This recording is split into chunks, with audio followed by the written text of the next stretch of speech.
नमस्कार दोस्तों, स्वागत है आपका अपने YouTube चैनल आधार कोचिंग क्लासेज में।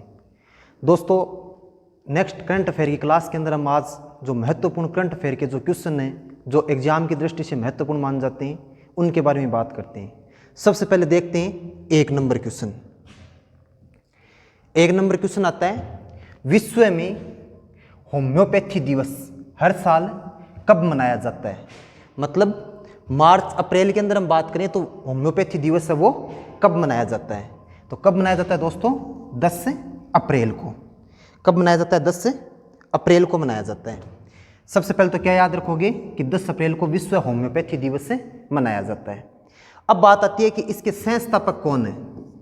क्या बात आती है? संस्थापक। संस्थापक की बात करें दोस्तों तो संस्थापक का नाम आता है फ्रेडरिक सेमुअन। क्या नाम आता है? फ्रेडरिक सेमुअन नाम आता है। क्या नाम आएगा? फ्रेडरिक सेमुअन। मतलब जो होम्योपैथी के संस्थापक माने जाते हैं वो किसका नाम आता है? फ्रेडरिक सेमुअन का नाम आता है। इनकी हम बात करें तो एक चीज याद रखनी है आपको कि इनकी जयंती पर, किनकी जयंती पर? विश्व होम्योपैथी जो संस्थापक है फ्रेडरिक सेमुअन, इनकी जयंती पर हम बात करें तो क्या मनाया जाता है? विश्व होम्योपैथी दिवस। कब मनाया जाता है दोस्तों? 10 अप्रैल को। एक बात तो ये याद रखनी है आपको। अब बात करें तो एक याद रखना कि जो 2023 में ये 10 अप्रैल को मनाया गया है, इसकी बात करें तो इसकी थीम क्या है? क्या याद रखना आपको? थीम। अब देखो, थीम की बात करें तो थीम आती है सार्वभौमिक स्वास्थ्य।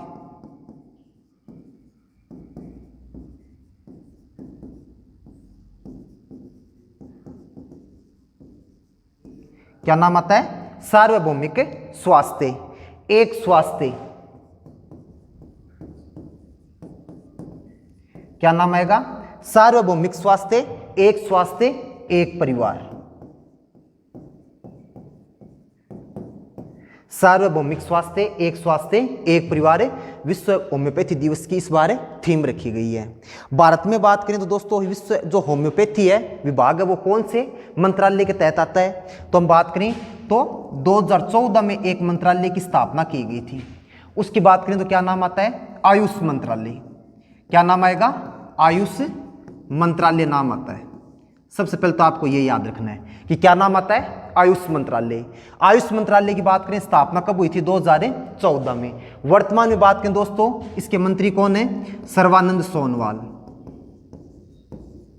कौन आते हैं? सर्वानंद सोनोवाल आते हैं। कौन आते हैं दोस्तों? सर्वानंद सोनोवाल। अब बात करें दोस्तों कि अप्रैल में मुख्य रूप से कौन कौन से दिवस मनाए जाते हैं, उनकी बात करें तो देखो सबसे पहले आता है, सबसे पहले बात करें तो आता है 1 अप्रैल को। 1 अप्रैल को मनाया जाता है दोस्तों भारतीय नववर्ष।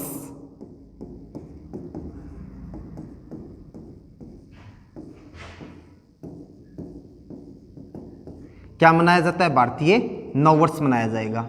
1 अप्रैल को क्या मनाया जाता है? भारतीय नववर्ष। एक बात तो ये याद रखनी है आपको कि 1 अप्रैल को क्या मनाया जाता है? भारतीय नववर्ष। उसके बाद बात करें दोस्तों आता है 2 अप्रैल।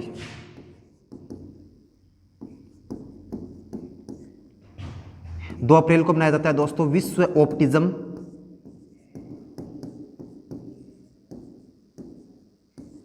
जागरूकता दिवस। विश्व ऑप्टिज्म जागरूकता दिवस कब मनाया जाता है? 2 अप्रैल को मनाया जाएगा। अब बात करें तो इसके बाद आता है दोस्तों 4 अप्रैल। क्या आएगा? 4 अप्रैल। और 4 अप्रैल की बात करें तो 4 अप्रैल को मनाया जाता है दोस्तों अंतर्राष्ट्रीय जागरूकता दिवस।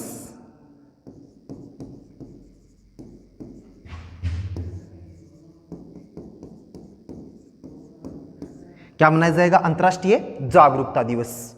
उसके बाद बात करें तो दोस्तों आता है 6 अप्रैल। क्या आएगा? 6 अप्रैल अंतर्राष्ट्रीय खेल दिवस। क्या आता है? अंतर्राष्ट्रीय खेल दिवस। 6 अप्रैल को कौन सा मनाया जाएगा? अंतर्राष्ट्रीय खेल दिवस मनाया जाएगा। उसके बाद आता है दोस्तों 7 अप्रैल। क्या आता है? 7 अप्रैल विश्व स्वास्थ्य दिवस।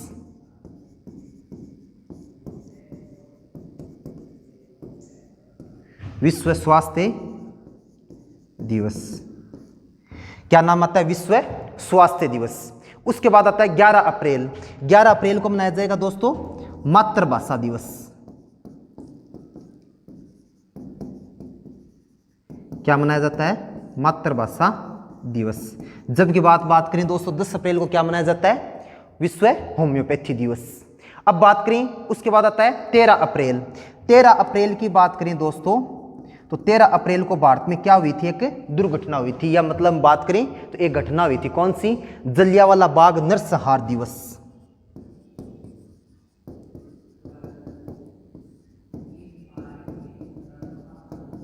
नरसंहार दिवस कब मनाया जाता है? 13 अप्रैल को मनाया जाएगा। अब बात करें दोस्तों एक आता है 14 अप्रैल। कौन सा आता है? 14 अप्रैल।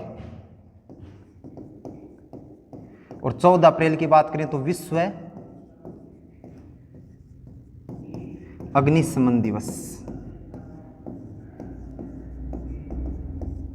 क्या आएगा? विश्व अग्निशमन दिवस। क्या आता है? 14 अप्रैल को विश्व अग्निशमन दिवस आएगा। तो ये चीज याद रखनी है आपको। उसके बाद देखो आगे बात करते हैं दोस्तों नेक्स्ट क्वेश्चन के बारे में। नेक्स्ट क्वेश्चन आता है दोस्तों अरुणाचल प्रदेश के अजाओ जिले के सीमावर्ती गांव में किबुथु में वाइब्रेट विलेज प्रोग्राम का शुभारंभ किसके द्वारा किया गया? दोस्तों ये किसके द्वारा किया गया है? अमित शाह के द्वारा। किसके द्वारा किया गया था? अमित शाह के द्वारा किया गया है। अब अगर बात करें दोस्तों अरुणाचल प्रदेश की राजधानी कौन सी आती है? ईटानगर। कौन सी आती है? ईटानगर।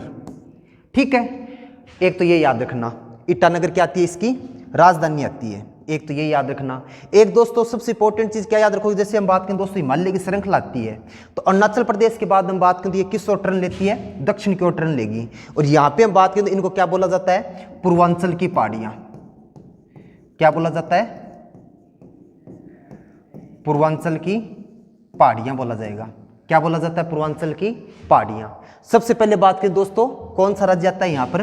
अरुणाचल प्रदेश। कौन सा आएगा? अरुणाचल प्रदेश। अरुणाचल प्रदेश के बाद बात करें दोस्तों तो कौन सा आता है? अरुणाचल प्रदेश के बाद बात करें तो कौन सा आएगा? नागालैंड। कौन सा आता है? कौन सा आएगा? नागालैंड। अरुणाचल प्रदेश के बाद कौन सा आता है? नागालैंड आएगा। उसके बाद बात करें दोस्तों तो कौन सा आता है? नागालैंड के बाद बात करें तो नागालैंड के बाद कौन सा आएगा? मणिपुर। कौन सा आता है दोस्तों? मणिपुर। उसके बाद बात करें तो दोस्तों कौन सा आता है? मिजोरम। कौन सा आता है? मिजोरम। और यहां पर कौन सा आता है दोस्तों? असम। यहां पर बात करें तो कौन सा आएगा? भारत में त्रिपुरा। और यहां पर कौन सा आता है? मेघालय।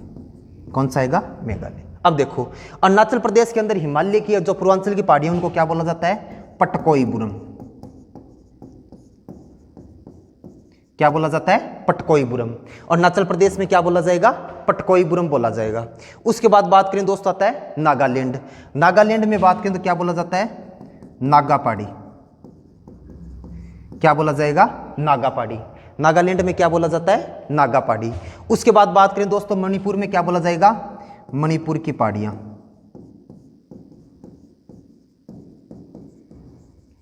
क्या बोला जाता है? मणिपुर की पहाड़ियां।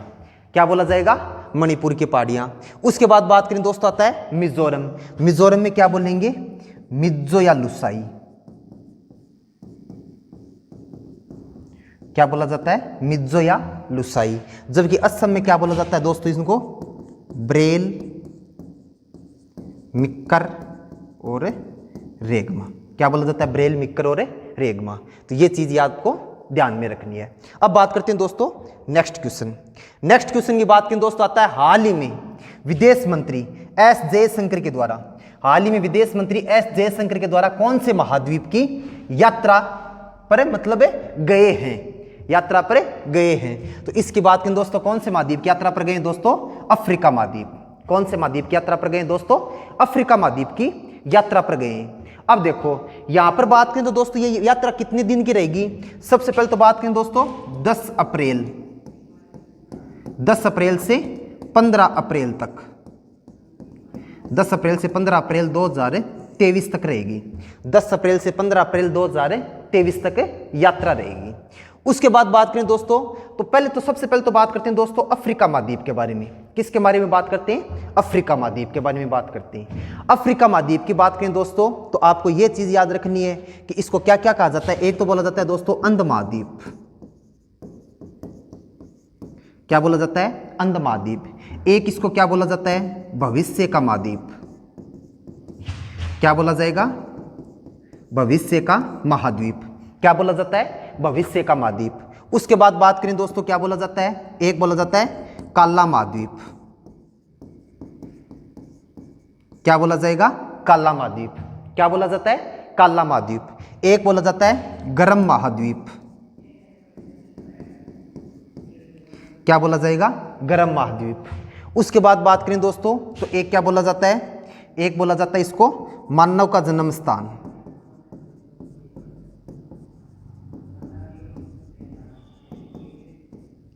क्या बोला जाता है? मानव का जन्म स्थान। क्या बोला जाएगा? मानव का जन्म स्थान। एक तो इसको क्या बोला जाता है? अंध महाद्वीप। एक इसको क्या बोला जाता है? भविष्य का महाद्वीप। एक इसको क्या बोला जाता है? काला महाद्वीप। एक इसको क्या बोलेंगे? गर्म महाद्वीप। एक इसको क्या बोला जाता है? मानव का जन्म स्थान। क्या बोला जाएगा? मानव का जन्म स्थान बोला जाता है। ये तो आते इसके उपनाम। एक तो चीज आपको ये याद रखनी है। एक बात करें दोस्तों, तो एक सबसे इंपॉर्टेंट चीज क्या याद रखोगे आप? एक आता है कि क्षेत्रफल। क्षेत्रफल व जनसंख्या की दृष्टि से क्या मतलब, विश्व के अंदर जितने भी महाद्वीप आते हैं उनमें क्षेत्रफल व जनसंख्या की दृष्टि से बात करें दोस्तों, सबसे बड़ा महाद्वीप कौन सा आता है? एशिया। तो एशिया के बाद बात करें दोस्तों, तो क्षेत्रफल व जनसंख्या की दृष्टि से कौन सा महाद्वीप आएगा? अफ्रीका महाद्वीप आएगा। मतलब कौन सा स्थान आता है? दूसरा स्थान आएगा। कौन सा स्थान आएगा? दूसरा स्थान आएगा। एक बात आपको ये याद रखनी है। एक बात करें दोस्तों, विश्व का एकमात्र महाद्वीप, विश्व का एकमात्र महाद्वीप जिससे हम बात करें तो कौन कौन सी रेखाएं गुजरती हैं? सबसे पहले तो 0 डिग्री देशांतर रेखा। विश्व का एकमात्र महाद्वीप जिससे कौन कौन सी रेखाएं गुजरती हैं? 0 डिग्री देशांतर रेखा। एक बात करें दोस्तों कर्क रेखा। कौन सी रेखा गुजरती है? कर्क रेखा। एक बात करें दोस्तों, क्या याद रखोगे? कर्क रेखा के बाद भूमध्य रेखा। कौन सी गुजरती है? भूमध्य रेखा। कौन सी रेखा गुजरेगी? भूमध्य रेखा। उसके बाद बात करें दोस्तों, भूमध्य रेखा के बाद कौन सी आती है? तो इसके बाद आती है मकर रेखा। तो विश्व का एकमात्र महाद्वीप जिससे ये चारों रेखाएं गुजरती है, कौन सा आएगा? अफ्रीका महाद्वीप। कौन सा आता है? अफ्रीका महाद्वीप आता है। एक बात ये याद रखनी है आपको। अब देखो, उससे बाद बात करें दोस्तों, एक चीज और याद रखनी है आपको, 0 डिग्री अक्षांश देशांतर रेखा। एक तो आएगी 0 डिग्री देशांतर रेखा, और एक आती है कर्क रेखा, और एक आती है भूमध्य रेखा। दोनों की बात करें दोस्तों, तो 0 डिग्री देशांतर रेखा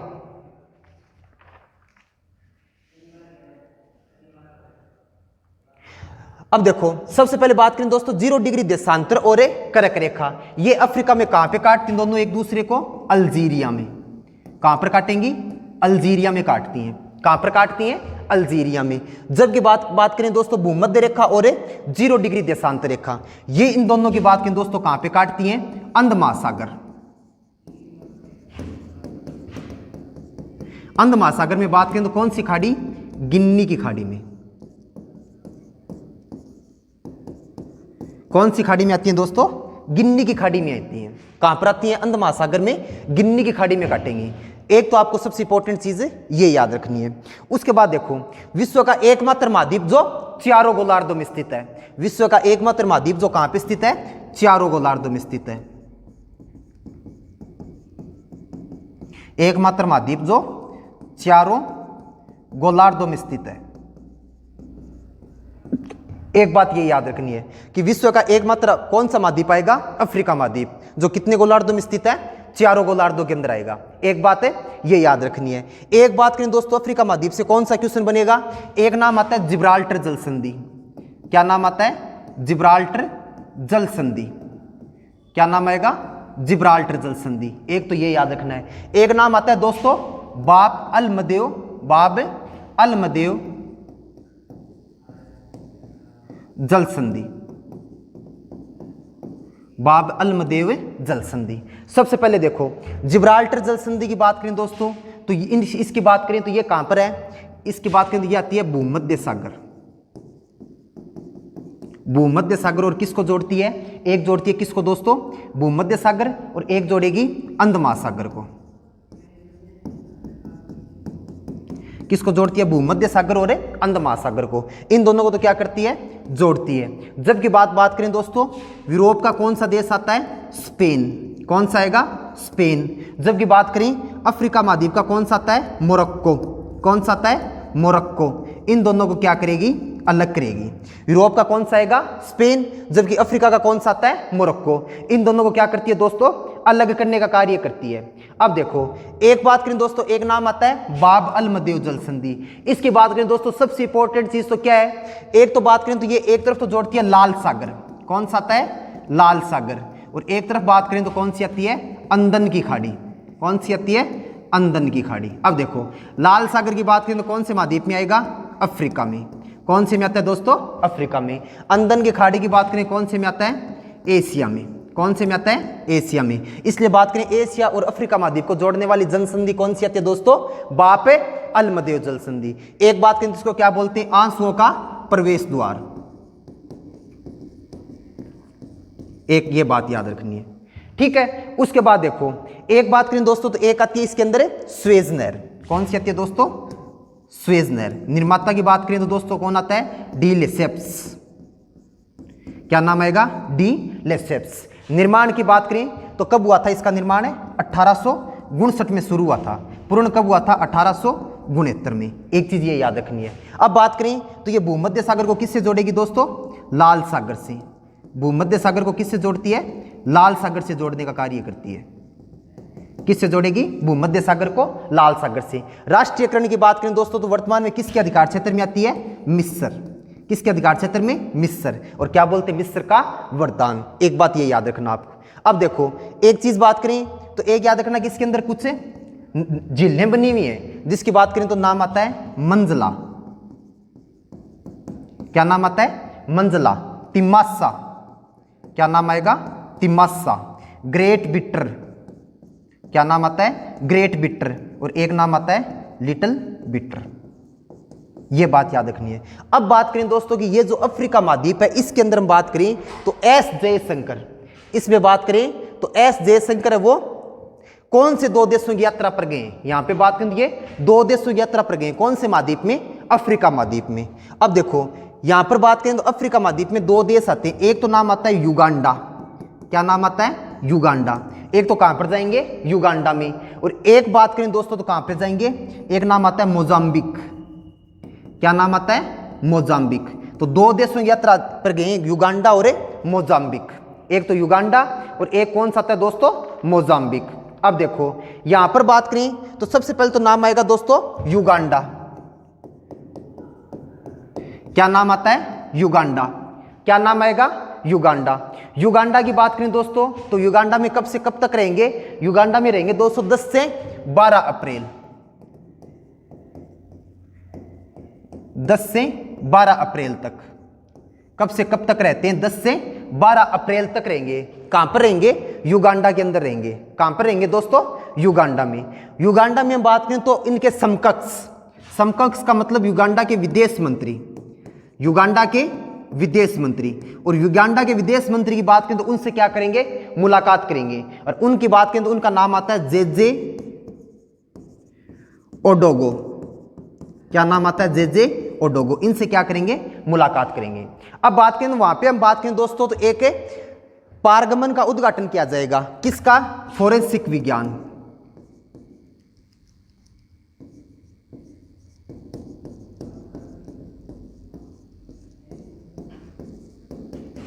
विज्ञान विश्वविद्यालय। फोरेंसिक विज्ञान विश्वविद्यालय का जो पारगमन है उसका क्या करेंगे? उद्घाटन करेंगे। फोरेंसिक विज्ञान विश्वविद्यालय के पारगमन का क्या करेंगे दोस्तों? उद्घाटन करेंगे। उसके बाद बात करें दोस्तों तो 12 अप्रैल से मोजाम्बिक की यात्रा करेंगे। और मोजाम्बिक की यात्रा कब से कब तक करेंगे? 12 अप्रैल से 15 अप्रैल। मतलब 12 अप्रैल के दिन कहां पे चले जाएंगे? या फिर बात करें तो 13 अप्रैल से 15 अप्रैल तक कहाँ पर रहेंगे? मोजाम्बिक में रहेंगे। तो ये चीज याद रखने की विदेश मंत्री हैं। और एक याद रखना कि भारत के प्रथम विदेश मंत्री जो पहली बार कहाँ पे गए? मोजाम्बिक में गए। इससे पहले आज तक बात करें तो भारत का कोई भी विदेश मंत्री इस देश की यात्रा पर नहीं गया है। तो सबसे इंपॉर्टेंट चीज क्या याद रखोगे कि भारत के प्रथम विदेश मंत्री जो अफ्रीका महाद्वीप के कौन से देश में गए? मोजाम्बिक देश में। कौन से देश में जाएंगे दोस्तों? मोजाम्बिक देश में जाएंगे। तो एक चीज आपको ये याद रखनी है। अब बात करें दोस्तों, एक चीज और याद रखना, एक आता है कि दोस्तों मोजाम्बिक में हम बात करें तो मार्च 2023 में, अभी हाल फिलहाल में हम बात करें तो पिछले महीने मार्च 2023 में हम बात करें तो यहाँ पे एक चक्रवात आया था। क्या आया था? चक्रवात। और उसका नाम है दोस्तों फ्रेडी। क्या नाम आता है? फ्रेडी। वैसे हम बात करें तो मुख्य रूप से ये कहाँ का आया? मोजाम्बिक। इसके अलावा बात करें दोस्तों मालावी, और एक नाम आता है दोस्तों मेडागास्कर। क्या नाम आता है? मेडागास्कर। यहां पर क्या आया था? चक्रवात आया था। ठीक है, तो एक चीज ये याद रखना कि जहां पर हम बात करें विदेश मंत्री विदेश यात्रा पर जाएंगे, उसी देश के अंदर पिछले महीने कौन सा चक्रवात आया था? फ्रेडी। कौन सा आया था दोस्तों? फ्रेडी। इसके बाद बात करते हैं दोस्तों नेक्स्ट क्वेश्चन के बारे में। अब देखो नेक्स्ट क्वेश्चन आता है कि हाल ही में कहां के उप विदेश मंत्री, हाल ही में कहां की उप विदेश मंत्री 4 दिवस के भारत यात्रा पर आई है? कहां के उप विदेश मंत्री 4 दिवसीय भारत यात्रा पर आई है? इसकी हम बात करें दोस्तों, ये कहां की है? यूक्रेन की। कहां की है दोस्तों? यूक्रेन की। कहां की आती है? यूक्रेन की आती है। सबसे पहले तो बात करें दोस्तों, इनका नाम क्या है? इनका नाम आता है एमिन जापरोवा। क्या नाम आता है? एमिन जापरोवा। सबसे पहले बात करें नाम क्या आएगा दोस्तों? एमिन जापरोवा नाम आता है। क्या नाम आता है? एमिन जापरोवा। एक बात तो ये याद रखनी है कि हाल ही में हम बात करें तो यूक्रेन से जो विदेश मंत्री उप विदेश मंत्री भारत की यात्रा पर आई है, उनका नाम क्या है? एमिन जापरोवा नाम आता है। एक बात तो ये याद रखनी है। अब बात करें दोस्तों यहाँ पे इनका मतलब है, यहाँ पे किससे मुलाकात करेंगी? तो यहाँ पे मुलाकात करेंगी विदेश सचिव।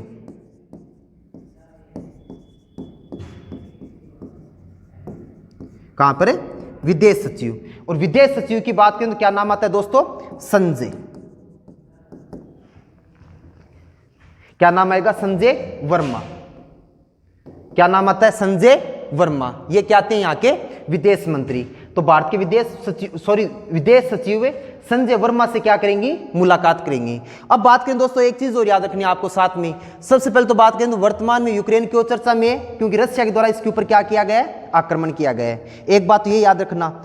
एक हम बात करें दोस्तों तो हाल ही में हम बात करें तो यूक्रेन के जो राष्ट्रपति हैं कौन आते हैं? Vladimir Zelensky. क्या नाम आता है दोस्तों? Vladimir Zelensky. इनकी हम बात करें तो इनको पोलैंड की बात करें दोस्तों तो पोलैंड का जो सर्वोच्च नागरिक सम्मान, सर्वोच्च उत्कृष्ट नागरिक व सैन्य प्रशासन में काम करने वाले व्यक्ति को दिया जाता है सर्वोच्च पुरस्कार पोलैंड का। कौन सा आता है? Order of the white eagle.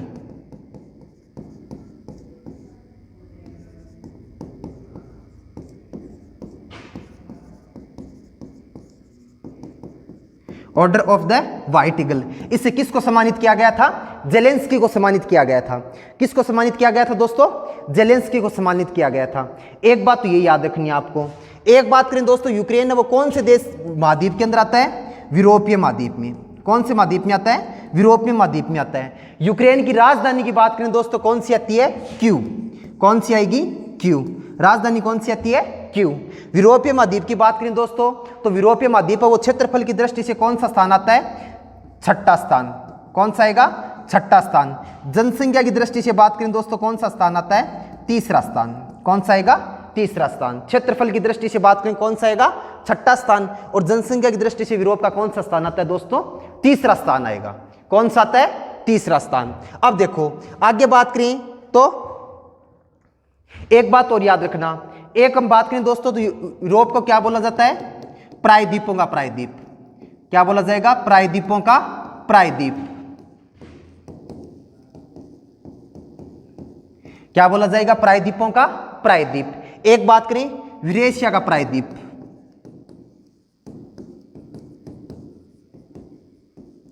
क्या बोलेंगे दोस्तों? यूरेशिया का प्रायद्वीप। एक बात करें दोस्तों तो एक क्या बोलेंगे? प्रायद्वीपों का महाद्वीप।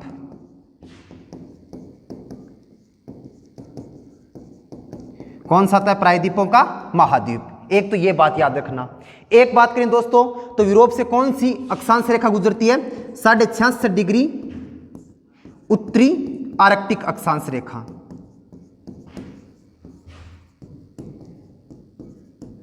अक्षांश रेखा गुजरती है यूरोप में। बात करें दोस्तों कौन कौन से देश से गुजरेगी, तो एक तो नाम आता है दोस्तों नॉर्वे। क्या नाम आएगा, नॉर्वे। एक बात करें दोस्तों, एक नाम आता है स्वीडन। क्या नाम आता है, स्वीडन। और एक नाम आता है दोस्तों फिनलैंड।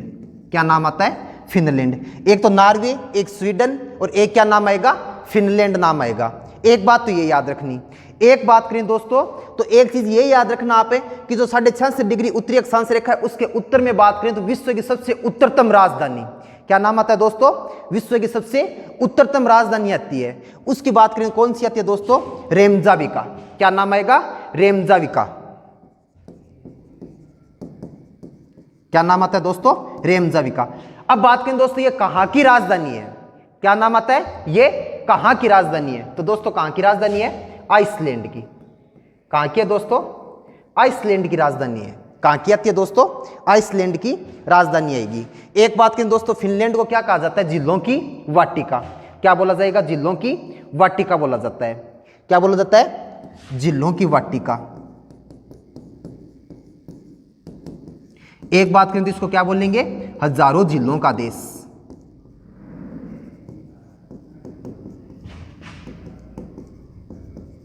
क्या बोला जाएगा, हजारों जिलों का देश। एक तो बोलेंगे जिलों की वाटिका और एक बोला जाएगा हजारों जिलों का देश। दो चीजें तो ये याद रखना। एक बात करें दोस्तों तो नॉर्वे को क्या बोला जाता है, मध्य रात्रि का देश।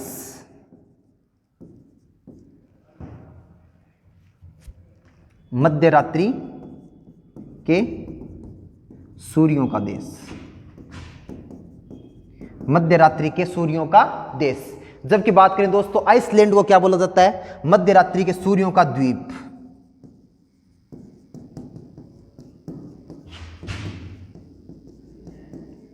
मध्य रात्रि के सूर्यों का द्वीप, ये चीज याद रखना। इसको क्या बोलेंगे, मध्य रात्रि के सूर्यों का द्वीप। तो हम बात करें तो यूक्रेन के उप विदेश मंत्री जिनके द्वारा हाल ही में कहां की यात्रा की गई है दोस्तों, 4 दिवसीय यात्रा, उसकी बात करें तो कहां पे आएंगे, कहां पे आई है, ये आई है भारत में। एक चीज और याद रखना। एक बात करें तो हम बात करें तो व्लादिमीर जेलेंस्की है, उनको पोलैंड के द्वारा कौन सा सर्वोच्च सम्मान दिया गया है, order of the white eagle. एक बात करें जहां पे दोस्तों यूक्रेन स्थित है, क्या, यूक्रेन देश स्थित है यूरोप के अंदर, उसकी हम बात करें तो ये याद रखना कि रूस के बाद बात करें दोस्तों तो यूरोप का दूसरा बड़ा सबसे बड़ा देश कौन सा आता है, यूक्रेन।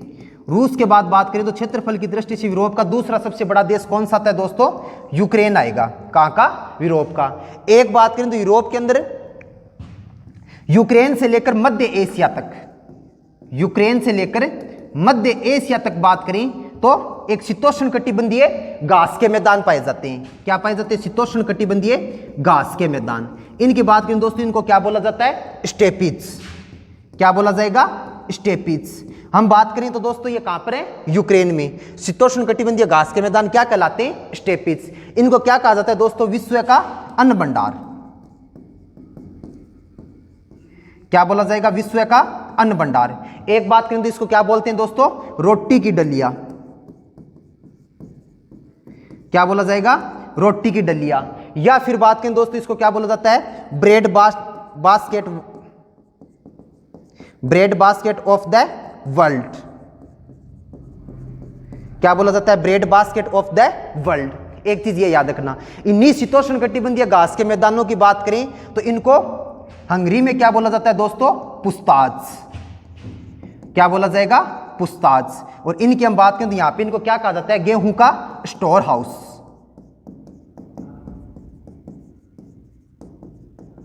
क्या बोला जाता है, गेहूं का स्टोर हाउस। क्या बोला जाएगा, गेहूं का स्टोर हाउस। तो एक चीज आपको ये याद रखनी है। इसके बाद देखो और एक याद रखना है कि उप विदेश मंत्री का नाम क्या है, एमिन जापरोवा। क्या नाम आता है, एमिन जापरोवा। इसके बाद देखो आगे बात करते हैं नेक्स्ट क्वेश्चन की। नेक्स्ट क्वेश्चन की बात करें दोस्तों, एक्सरसाइज कोप इंडिया का प्रथम चरण कब शुरू होगा। एक्सरसाइज कोप इंडिया का प्रथम चरण कब शुरू होगा दोस्तों, 10 अप्रैल को। कब शुरू होने वाला है, 10 अप्रैल को शुरू होगा। कब शुरू होगा दोस्तों, 10 अप्रैल को। सबसे पहले तो बात करें दोस्तों ये कहाँ कहाँ आयोजित होना है। जो एक्सरसाइज स्कोप इंडिया है इसमें बात करें दोस्तों, एक तो भारतीय सेना, एक तो कौन भाग लेगी, भारतीय सेना। कौन भाग लेगी दोस्तों, भारतीय सेना भाग लेगी। एक बात करें तो संयुक्त राज्य की सेना, एक संयुक्त राज्य की सेना। अब बात करें दोस्तों ये कौन कौन से वायु स्टेशनों पर आयोजित होना है। सबसे पहले बात करें दोस्तों, एक तो आएगा आगरा। कौन सा आता है, आगरा। एक बात करें दोस्तों अर्जन सिंह वायु स्टेशन,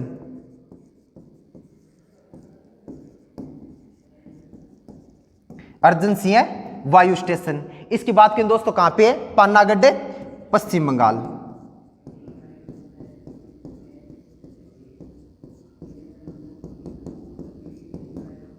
पानागढ़, पश्चिम बंगाल। सबसे पहले बात करें तो अर्जन सिंह वायु स्टेशन कहां पे है, पानागढ़, और पानागढ़ ने पश्चिम बंगाल में, एक यहां पे आयोजित होना है। एक बात करें दोस्तों तो एक आता है कलाईकुंडा। एक कौन सा वायु स्टेशन है दोस्तों, कलाईकुंडा वायु स्टेशन। क्या नाम आता है, कलाईकुंडा वायु स्टेशन। एक तो नाम आता है आगरा, एक बात करें तो दोस्तों कौन सा है, अर्जन सिंह वायु स्टेशन, और एक क्या नाम आता है, कलाईकुंडा वायु स्टेशन। इन तीनों नामों को याद रखना है। सबसे पहले एक्सरसाइज स्कोप इंडिया, इसके अंदर कौन भाग लेगी दोस्तों, भारतीय वायुसेना और संयुक्त राज्य की सेना। एक बात करें दोस्तों इसके अंदर हम बात करें तो एक नाम आता है जापान का तटरक्षक दल।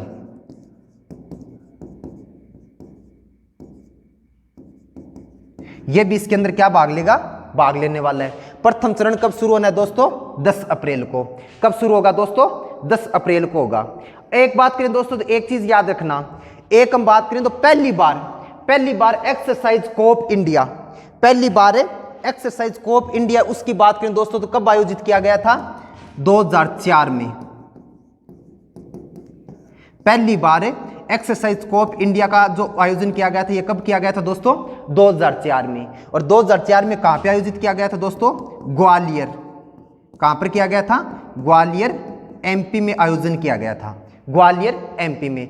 अभी हम बात करें दोस्तों, हाल ही में बात करें तो अभी बात करें तो कहां पे एक्सरसाइज है, या हम बात करें युद्धाभ्यास किए गए। सबसे पहले तो बात करें दोस्तों, एक तो नाम आता है एक्स कवच। क्या नाम आता है दोस्तों, एक्स कवच युद्धाभ्यास। अभी हाल ही में एक्स कवच युद्धाभ्यास किया गया था 23 फरवरी से लेकर 7 अप्रैल को। 23 फरवरी से लेकर 7 अप्रैल 2023 तक, 2023 तक। कहां पर, अंडमान निकोबार द्वीप समूह में। कहां पर किया गया था दोस्तों, अंडमान निकोबार द्वीप समूह में किया गया। एक बात करें दोस्तों, एक किया गया था वायु प्रहार। वायु प्रहार की बात करें दोस्तों, इसके अंदर भारतीय थल सेना और वायुसेना के द्वारा भाग लिया गया था। थल सेना और वायुसेना। कहां पर किया गया था दोस्तों, पूर्वी क्षेत्र में।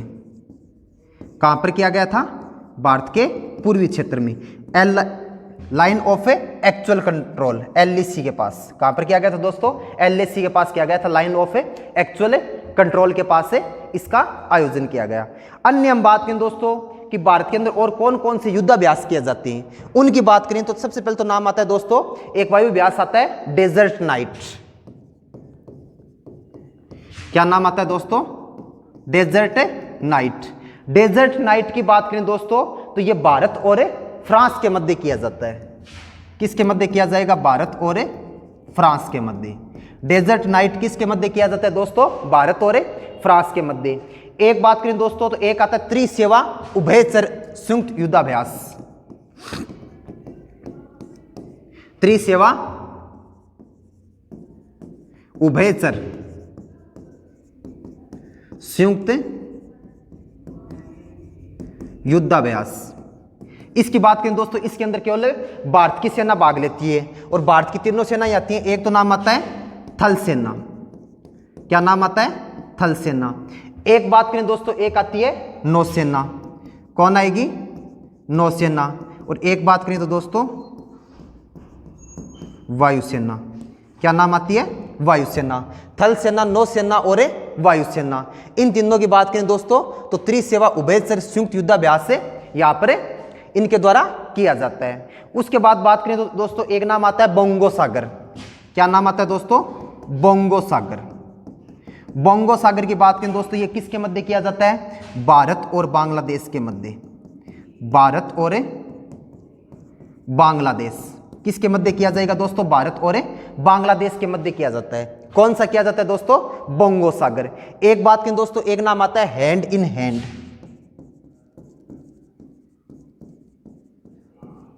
इसकी बात करें तो चीन और भारत। हैंड इन हैंड किसके मध्य किया जाएगा दोस्तों? चीन और भारत के मध्य। एक बात करें दोस्तों, एक नाम आता है साइन युद्धाभ्यास। साइन युद्धाभ्यास की बात करें दोस्तों, ये किसके मध्य किया जाता है? पाकिस्तान और चीन। पाकिस्तान और चीन के मध्य किया जाता है। कौन सा किया जाता है दोस्तों? साइन युद्धाभ्यास। एक बात करें दोस्तों, एक नाम आता है सूर्य किरण। क्या नाम आता है? सूर्य किरण। और सूर्य किरण की बात करें तो भारत और नेपाल। भारत और नेपाल के मध्य सूर्य किरण की बात करें तो दोस्तों भारत और नेपाल के मध्य किया जाता है। किसके मध्य किया जाएगा? भारत और नेपाल के मध्य। एक आता है दोस्तों वरुण युद्धाभ्यास, फ्रांस और भारत के मध्य। कौन सा आता है? वरुण युद्धाभ्यास। ये किसके मध्य किया जाएगा? फ्रांस और भारत के मध्य किया जाएगा। किसके मध्य किया जाएगा? फ्रांस और भारत के मध्य। इसके बाद देखो आगे बात करते हैं नेक्स्ट क्वेश्चन। नेक्स्ट क्वेश्चन आता है दोस्तों, एशियाई राजा गिद्ध के लिए जटायु संरक्षण और प्रजनन केंद्र कहां स्थापित किया गया है? मतलब कहां स्थापित किया जाएगा? तो दोस्तों ये कहां पे स्थापित किया जाएगा? उत्तर प्रदेश में। कहां पर स्थापित किया जाना है दोस्तों? उत्तर प्रदेश में स्थापित किया जाएगा। एक चीज ये याद रखनी है आपको,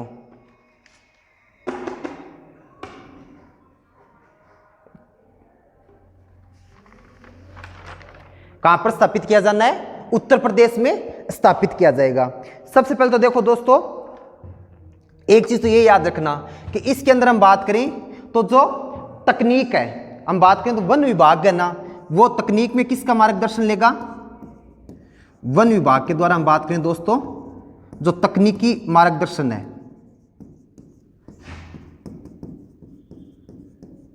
तकनीकी मार्गदर्शन, इसकी बात करें दोस्तों तो ये किससे लिया जाएगा? बॉम्बे नेचुरल हिस्ट्री सोसाइटी के से।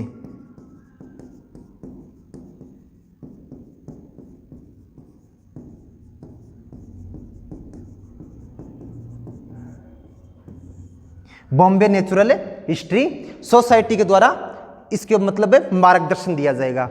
एक चीज तो ये याद रखनी है आपको।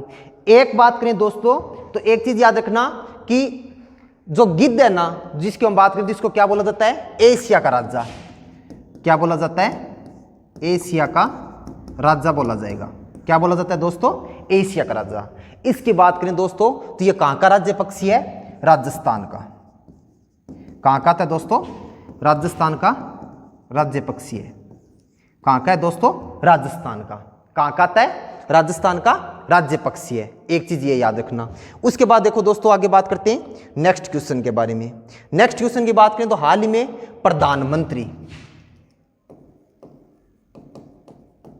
प्रधानमंत्री नरेंद्र मोदी के द्वारा कौन से टाइगर रिजर्व का दौरा किया गया? तो हम बात करें दोस्तों, ये कौन से टाइगर रिजर्व का दौरा किया गया था? बांदीपुर टाइगर रिजर्व है। किसका दौरा किया गया था दोस्तों? बांदीपुर टाइगर रिजर्व का दौरा किया गया। अब देखो दोस्तों, सबसे पहले तो बात करें बांदीपुर टाइगर रिजर्व है कहां पर? कर्नाटक में। कहां पर आता है दोस्तों? कर्नाटक में। अगर हम बात करें कर्नाटक की राजधानी कौन सी आती है? बेंगलुरु। कौन सी आएगी? बेंगलुरु।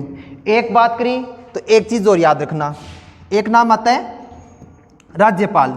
राज्यपाल कौन आता है? थावरचंद गहलोत। क्या नाम आता है? थावरचंद गहलोत। राज्यपाल कौन आता है? थावरचंद गहलोत। एक बात करें तो एक चीज और याद रखना, एक बात आता है दोस्तों मुख्यमंत्री। क्या नाम आता है? मुख्यमंत्री। एक बात करें मुख्यमंत्री कौन आता है? बसवराज बोम्मई। क्या नाम आएगा? बसवराज मुंबई। एक चीज तो ये याद रखना। अब देखो उसके बाद बात करें दोस्तों, जो बांदीपुर टाइगर रिजर्व है, इसको हम बात करें तो 1973 में, कब? 1973 में इंदिरा गांधी के द्वारा, 1973 में बात करें दोस्तों तो इंदिरा गांधी के द्वारा इसको टाइगर प्रोजेक्ट के रूप में शुरू किया गया था। किसके रूप में शुरू किया गया था? टाइगर प्रोजेक्ट के रूप में। 1 अप्रैल 2023, 1 अप्रैल 2023 को बात करें दोस्तों तो 1 अप्रैल 2023 को इसको कितने वर्ष पूरे हो चुके हैं दोस्तों? 50 वर्ष। कितने वर्ष पूरे हो चुके हैं दोस्तों? 50 वर्ष पूरे हो चुके हैं। कितने वर्ष पूरे हो चुके हैं? 50 वर्ष पूरे हो चुके हैं। एक चीज ये याद रखना। तो इसी समय हम बात करें दोस्तों यहाँ पे प्रधानमंत्री नरेंद्र मोदी के द्वारा बिग कैट अलायंस की घोषणा की गई है। विश्व की जो 7 बड़ी बिल्लियां उनके संरक्षण के लिए बिग कैट अलायंस, किसकी घोषणा की गई है दोस्तों? बिग कैट अलायंस की घोषणा की गई है। बिग कैट अलायंस की बात करें दोस्तों तो इसके अंदर विश्व की 7 बड़ी बिल्लियों को शामिल किया जाता है। कौन कौन सी आएंगी दोस्तों? सबसे पहले तो आता है बाघ,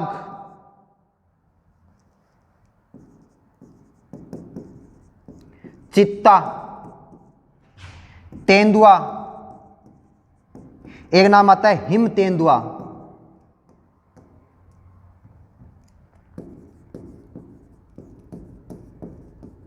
एक क्या नाम आता है? हिम तेंदुआ। एक बात करें दोस्तों जगुआर, क्या नाम आता है? जगुआर। एक क्या नाम आएगा? जगुआर। एक बात करें दोस्तों तो एक क्या नाम आता है? शेर। क्या नाम आता है? शेर। एक बात करें दोस्तों प्यूमा, क्या नाम आता है? प्यूमा। तो इस प्रकार से बात करें विश्व की जो 7 बड़ी बिल्लियां इनके संरक्षण के लिए किसकी घोषणा की गई है दोस्तों? बिग कैट अलायंस की घोषणा की गई है। एक बात करें दोस्तों तो एक चीज और याद रखना। एक बात करें यहाँ पे प्रधानमंत्री नरेंद्र मोदी के द्वारा वर्तमान में बाघों की संख्या के क्या जारी किए गए? आंकड़े जारी किए गए। सबसे इंपॉर्टेंट चीज क्या याद रखनी है कि प्रधानमंत्री नरेंद्र मोदी के द्वारा यहाँ पे बाघों के क्या जारी किए गए? आंकड़े। और आंकड़ों की बात करें दोस्तों 2023 में बाघों की संख्या बढ़कर कितनी हो गई है? 3167। 3167 बाघों की संख्या 2023 में बढ़कर कितनी हो चुकी है दोस्तों? 3167 हो चुकी है। एक चीज आपको ये याद रखनी है। अब बात करते हैं दोस्तों बांदीपुर टाइगर रिजर्व के बारे में। देखो बांदीपुर टाइगर रिजर्व की बात करें दोस्तों तो सबसे पहले तो आप क्या याद रखोगे?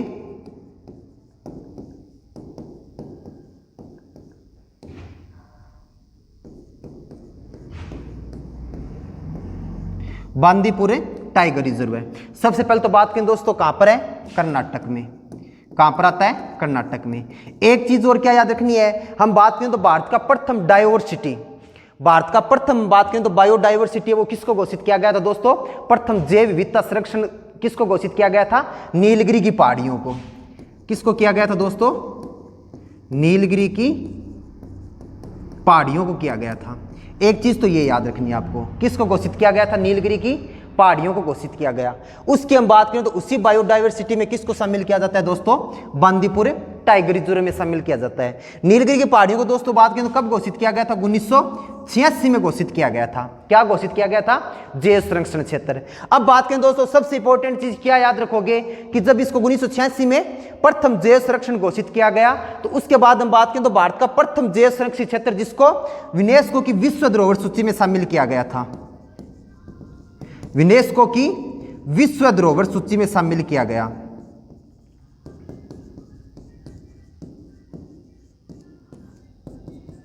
विश्व धरोहर सूची में क्या किया गया था? शामिल किया गया था। किस में शामिल किया गया था? विश्व धरोहर सूची में। कब शामिल किया गया? 2001 में। तो दोनों ही चीजें इंपॉर्टेंट है कि भारत का प्रथम जैव संरक्षित क्षेत्र कौन सा था दोस्तों? नीलगिरी की पहाड़ियां। इनकी बात करें तो इसको यूनेस्को की विश्व धरोहर सूची में कब शामिल किया गया? 2001 में। कर्नाटक से हम बात करें तो नीलगिरी की पहाड़ियों में किसको शामिल किया जाता है? बायो संरक्षित क्षेत्र में बांदीपुर टाइगर रिजर्व को किसको शामिल किया जाएगा? बांदीपुर टाइगर रिजर्व को शामिल किया जाएगा। अब बात देखें दोस्तों 1985, क्या बात करें? 1985 में बात करें दोस्तों तो एक चीज याद रखना, वेणुगोपाल वन्य जीव और बांदीपुर को मिलाकर हम बात करें तो इसको नेशनल पार्क के रूप में घोषित किया गया था। किसके रूप में घोषित किया गया था दोस्तों? नेशनल पार्क के रूप में घोषित किया गया। एक बात क्यों दोस्तों, एक चीज याद रखना कि जो बांदीपुर टाइगर रिजर्व है ये 3 राज्यों के जंक्शन पर स्थित है। कौन कौन से राज्य आते हैं दोस्तों? एक तो नाम आता है कर्नाटक। क्या नाम आता है? कर्नाटक। एक बात करें दोस्तों, क्या नाम आएगा? तमिलनाडु। क्या नाम आता है? तमिलनाडु। और एक बात करें तो क्या नाम आता है दोस्तों? केरल। क्या नाम आता है? केरल। इन तीनों के जंक्शन पर स्थित है। और किसका भाग है? नीलगिरी की पहाड़ियों का। नीलगिरी की पहाड़ियों की बात करें तो सबसे ऊंची चोटी कौन सी आती है? दोद्दा बेटा। कौन सी आएगी? दोद्दा बेटा। ऊंचाई कितनी आती है? 2637 मीटर। कितनी आती है? 2637 मीटर। इसी के साथ बात करें तो दोस्तों दक्षिण भारत की सबसे ऊंची चोटी कौन सी आती है? अन्यमुड़ी। कौन सी आएगी? अन्यमुड़ी।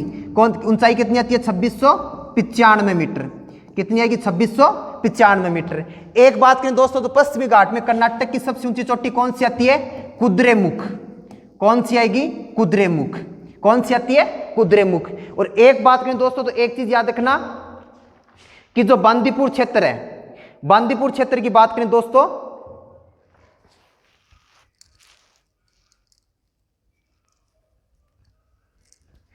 तो बांदीपुर टाइगर रिजर्व क्षेत्र है। इसकी दोस्तों सबसे ऊंची क्षेत्र कौन सा आता है? सबसे ऊंचा बिंदु गोपाल स्वामी, हिम गोपाल स्वामी। कौन सा आता है? हिम गोपाल स्वामी। एक बात करें दोस्तों जो बांदीपुर है इसके मध्य से नदी गुजरती है। उस नदी की बात करें दोस्तों, एक तो नाम आता है काबिनी नदी। कौन सा आता है? काबिनी नदी। एक बात करें दोस्तों कौन सी नदी आएगी? एक आएगी मोयार नदी। कौन सी नदी आती है? मोयार नदी। एक तो नाम आता है काबिनी नदी और एक नाम आता है मोयार नदी। तो ये चीज याद रखना। एक बात करें दोस्तों तो एक छोटा सा नाला और बहता है जिसका नाम आता है नुग्गू नदी। क्या नाम आता है? नुग्गू नदी। एक चीज ये याद रखना। एक बात करें दोस्तों तो कर्नाटक के अंदर है और अन्य कौन से टाइगर रिजर्व आते हैं उनकी बात करें तो एक तो नाम आता है दोस्तों अंशी टाइगर रिजर्व है। कौन सा आता है? अंशी टाइगर रिजर्व है। एक चीज तो ये याद रखना। एक बात करें तो एक चीज और हम बात करें तो एक क्या नाम आता है? नागरहोल। क्या नाम आता है? नागरहोल। अंशी के बाद बात करें दोस्तों कौन सा आता है? नागरहोल।